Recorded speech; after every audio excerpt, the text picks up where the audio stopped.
ब्रह्ममुरारिसुरार्चितलिङ्गं निर्मलभासितशोभितलिङ्गम् जन्मजदुःखविनाशकलिङ्गं तत्प्रणमामि सदा शिवलिङ्गम्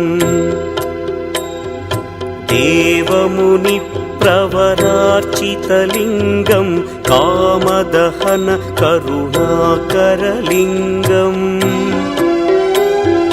रावणदर्पविनाशकलिङ्गं तत्प्रणमामि सदा शिवलिङ्गम्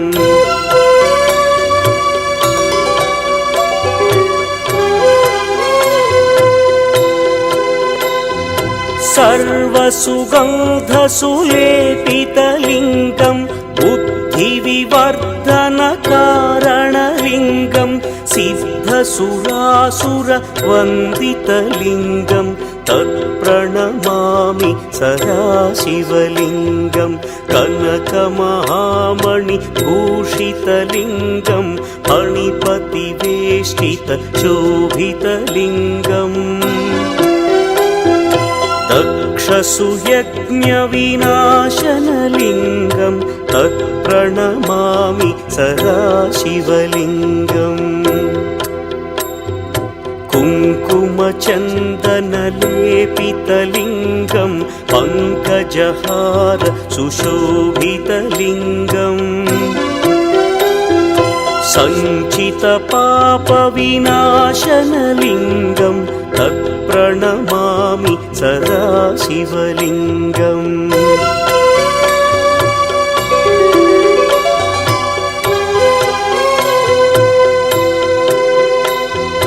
देवगणार्चितसेवितलिङ्गं भावैर्भक्तिभिरेव च लिङ्गं दिनकरकोटिप्रभाकरलिङ्गं तत्प्रणमामि सदा शिवलिङ्गम् अष्टदलोपरिवेष्टितलिङ्गं सर्वसमुद्भवकारणलिङ्गम् अष्टदरिद्र्यविनाशनलिङ्गं तत्प्रणमामि सदा शिवलिङ्गम् सुरगुरुसुरवरपूजितलिङ्गं सुरवनपुष्पसदार्चितलिङ्गम् परमपदं परमात्मकलिङ्गं तत्प्रणमामि सदा शिवलिङ्गम् लिङ्गाष्टकमिदं पुण्यं यः पठेच्छिवसन्निधौ शिवलोकमवाप्नोति